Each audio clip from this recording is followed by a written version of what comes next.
University మంచి భవిష్యత్తు కోసం తెలుగు విద్యార్థులు ఇష్టపడే యూనివర్సిటీ. కాల్ 9059052378 9059052379.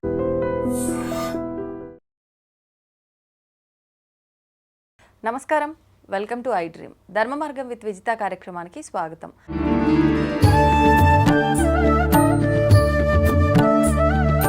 నమస్కారం గురుగారు. నమస్కారం మా విజిత. గురుగారు, కనకదార స్తోత్రం ఈ మధ్య కాలంలో ప్రతి ఒక్కరు కూడా అంటే ఏం చేసినా కూడా మాకు ఫలితం లేదు అని పూజలు ఇలాంటి పక్కన పెట్టి స్తోత్ర పారాయణల వైపు ఎక్కువగా మొగ్గు చూపుతున్నారు. అలా చూసుకుంటే కనకదార స్తోత్రము అనగానే కనకదార అంటే మనకు బంగారం వర్షం, ధనమే వర్షంలో కురుస్తుంది అని చెప్పి ఇది ఒక నమ్మకం అయిపోయింది. అంటే అలా కురుస్తుంది అని చెప్పలేం, కానీ అసలు ఏంటి మనం అర్థం చేసుకునేది కరెక్టేనా? ఈ కనకదార స్తోత్రం యొక్క వైశిష్ట్యం ఏంటి? అది చేయటం వల్ల మనకి ఎటువంటి ఫలితం ఉంటుందో తెలియజేయండి. కనకధారాస్తవము అనేటటువంటిది జగద్గురు అయినటువంటి ఆదిశంకరాచార్యులు వారు ఆయన లక్ష్మీ అమ్మవారిని ఉద్దేశించి చేసిన స్తోత్రం. అయితే భక్తులు మనందరము నమోస్తు విష్ణు వల్లభాయై, నమోస్తు కృష్ణ వల్లభాయై అని ఉంటాయి మంత్రాలు, చాలా బాగుంటాయి అవి. అయితే జగద్గురు ఆదిశంకరాచార్యులు వారు చిన్నప్పుడు కాలడి అని కేరళలో ఒక గ్రామంలో పుట్టారు. పుట్టిన తర్వాత ఆయన వాళ్ళ అమ్మని సన్యాసంకి దీక్ష ఎలాగో ఒప్పించుకొని తర్వాత ఫస్ట్ మధ్యాహ్నం 12 గంటలు అయ్యేసరికి భిక్షకు వెళతారు. ప్రతిరోజు భిక్ష ఒక్కసారి అడగాలి సన్యాసి అనేవాడు. ఇవ్వకపోతే, భిక్ష వేయకపోతే ఇంకా ఆ రోజు పసుతో ఉండాలి వాళ్ళు. రోజులో ఒక్కసారి అడగాల, ఒక్కరినే అడగాల ఫస్ట్ టైం. వాళ్ళు ఇవ్వకపోతే ఇంకా భిక్ష కడుపుతో ఉండిపోవాలి. ఇది సన్యాసి దీక్ష. ఆ తర్వాత ఆ రోజు సాయంత్రం మళ్ళీ ఆ ఊర్లో ఉండకూడదు, నెక్స్ట్ ఊరు వెళ్ళిపోరు. మరి ఇప్పుడున్న స్వామీజీలు అందరూ ఎలా ఉంటున్నారు? సన్యాసి దీక్షలో ఉండట్లేదు. అప్పుడు ఆ గర్భదరిద్రురాలైనటువంటి ఆవిడని సెలెక్ట్ చేసుకుంటాడు ఆయన. ఆయన మామూలు సన్యాసి కదా, ఆమెను ఉద్ధరించాలి కదా. జగద్గురు ఆదిశంకరాచార్యులు వారు ఎవరు? సాక్షాత్తు శివస్వరూపం. అందువలన ఆ పరమేశ్వరుడే పుట్టాడు కాబట్టి వీళ్ళను ఉద్ధరించాలి అని చెప్పి వాళ్ళ ఇంటికి వాళ్ళకు విముక్తి పొందించడం కోసం అంతే మరి. అందువల్ల నృసింహ సరస్వతి దత్తాత్రేయ స్వాముల వారు కూడా గొప్ప వాళ్ళ ఇళ్ళకి వెళ్ళడు. అలాగే శ్రీకృష్ణ పరమాత్మ కూడా కుచేరుడి ఇంటికి వెళ్తాడు. దుర్యోధనుడు ఏమంటాడు? నేను ఇన్ని పిండి వంటలు, ఇన్ని డైమండ్స్ ఇవన్నీ తెస్తే నావి తీసుకోకుండా దరిద్రుడు మురుగుపోయిన అటుకులు ఇస్తుంటే వాడి దగ్గరికి వెళ్ళాడు అంటాడు దుర్యోధనుడు. అలాగే ఇక్కడ ఉన్న భక్తులు కూడా అలాగే అనుకుంటారు. అప్పుడు ఆ తల్లి ఏం చేస్తుందంటే ఆమెకు ఒకే ఒక ఉసిరికాయని శివుడికి నైవేద్యంగా పెట్టుకుంది. ఆ రోజు ఆమెకి తిండి లేదు. ఆ రోజు మధ్యాహ్నం ఆమె తినాలి అది. అయితే బాల సన్యాసి వచ్చాడు, మరి పాపం అతను ఉన్న పసుతో మాడిపోతాడని త్యాగం చేసి ఆ యొక్క ఉసిరికాయని ఆయన జోలులో వేస్తుంది. ఆదిశంకరులు ఒక్క క్షణం ఏమిటి పేదరికం అని ఇలా ఒక్కసారి దివ్య దృష్టితో చూస్తాడు. ఆమె కర్మలు కనబడ్డాయి ఆయనకి. అప్పుడు అంటే ఎంత దరిద్రంతో అనుభవిస్తుంది. అందువలన లక్ష్మీదేవిని ఆదేశిస్తాడు. He doesn't request. భో లక్ష్మీ భో అని అంటాడు. అంటే అమ్మా లక్ష్మి రా, ఇవ్వు, కమాన్ గివ్ అంటాడు. ఎందువలన? ఐశ్వర్యం ఈశ్వరాదిత్యేత్. డబ్బులు ఎప్పుడు ఈశ్వరుడి చేతిలోనే ఉంటాయి. ఐశ్వర్యం. లక్ష్మీదేవి క్యాషియర్ మాత్రమే. శివుడు ఆదిశంకరుడు బ్యాంక్ మేనేజర్ సైన్ చేసి ఇమ్మంటేనే క్యాషియర్ ఇవ్వాలా, మామూలుగా క్యాషియర్ ఇవ్వకూడదు. వీళ్ళిద్దరూ ఓకే అయినా కూడా క్యాషియర్ ఏం చేస్తాడు? అప్పుడు మేనేజర్ చెప్పినప్పటికీ ఆయన అకౌంట్స్ చూస్తాడు, బ్యాంకులో బ్యాలెన్స్ ఉందా అని. బ్యాలెన్స్ లేకపోతే మనకి ఇవ్వడు. అలాగే ఈమె బ్యాలెన్స్ని చెక్ చేసింది లక్ష్మీదేవి. ఆమెకి లేదు, పుణ్యం లేదు. పుణ్యం లేకపోతే నాయనా శంకర, ఆమెకి ఇవ్వడానికి కుదరదు నాయన, ఆమె పుణ్యం చేసుకోలేదు అని అంటుంది. అమ్మా లక్ష్మి, నువ్వెవరివి? కర్మల్ని తొలగించే తల్లివి అని చెప్పి నేను I am recommending under the special discretion power of Jagadguru Adi Shankaracharya her bad karmas are dismissed అని ఒక్క పదం అంటాడు. అనగానే అంటే విశేషమైనటువంటి అధికారాలు గురువుకు ఉంటాయి.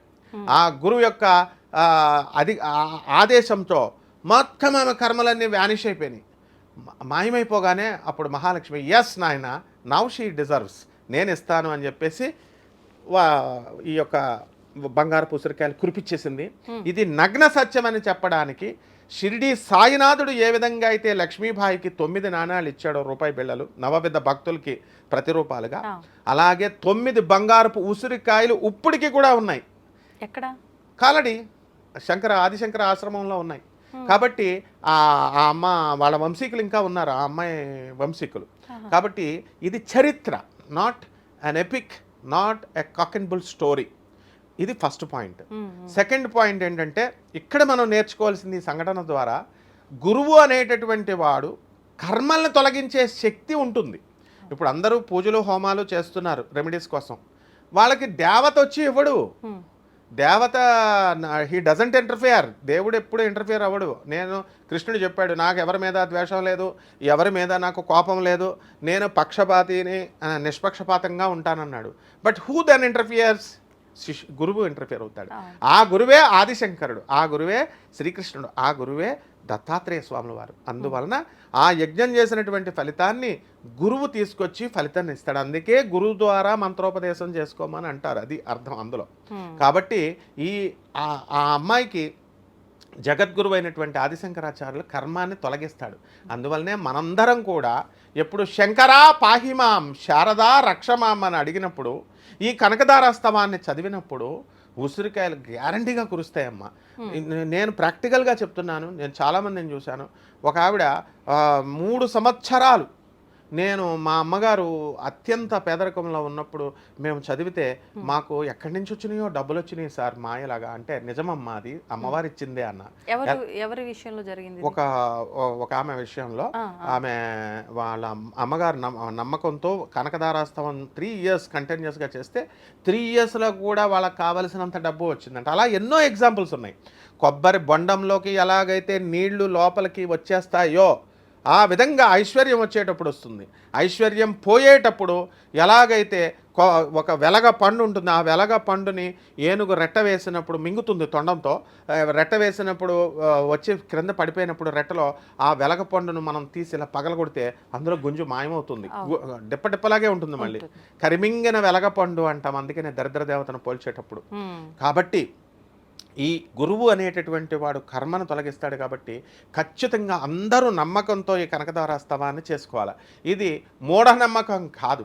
ఎందువల్లంటే రేషనలిస్టిక్గా, తర్వాత లాజికల్ కన్సిస్టెన్సీతో, సైంటిఫిక్ అవుట్లుక్తో చెప్పుతున్నటువంటిది. ఇది అమ్మవారు క్రియాశక్తి, పని చేయమంటుంది. పని చేసినప్పుడు నేను నీకు డబల్ చేస్తాను అని జగద్గురు ఆదిశంకరాచార్యులు వారు అదే చెప్తారు. పురుష ప్రయత్నము దైవానుగ్రహం 2 ఉండాలి. ఒక ఎద్దుల బండికి 2 చక్రాలు. పురుష ప్రయత్నం నువ్వు చేసినా దైవానుగ్రహం లేకపోయినా నీకు రాదు. దైవానుగ్రహం ఉండి నువ్వు పురుష ప్రయత్నం చేసుకోకుండా దుప్పటి కప్పుకొని ఇంట్లో పడుకున్నా నీకు రాదు. 2 ఉన్నప్పుడు మాత్రమే వస్తుంది. ఆ 2 ఉన్నటువంటి శక్తినిచ్చేటటువంటి ఆ క్రియాశక్తే కనకధారాస్తవం.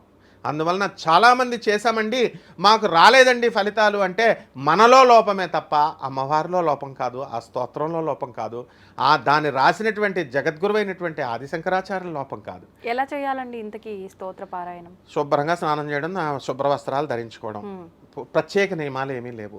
చక్కగా అమ్మవారిని, అమ్మా జగజ్జనని నేను ఒక 41 రోజు నేను చేసుకుంటున్నాను అని చెప్పుకొని ఎవరికి వాళ్ళే ఆదిశంకరులకి నమస్కారం చేసుకొని ఆ స్తోత్రాన్ని మనకు అందించిన మహానుభావుడు ఆయన చేసుకొని కుంకుమతో అమ్మవారికి చాలా బాగా చక్కగా ఉంటుందన్నమాట ఆ స్తోత్రం. అందువలన చక్కగా కుంకుమ వేసుకొని ఒక పండుని నైవేద్యంగా పెట్టచ్చు. రోజు పిండి వంటల దానం ఇచ్చేయాలని ఏం లేదు, బెల్లమో ఏదో ఒకటి. తర్వాత హారతి ఇచ్చేస్తాం మంగళం. మామూలు పూజ చేస్తున్నట్టే దీపములో ఉంటుంది లక్ష్మీదేవి. కాబట్టి దీపారాధన చేసేస్తే సరిపోతుందమ్మా. ధన్యవాదాలండి. ధన్యవాదాలమ్మా.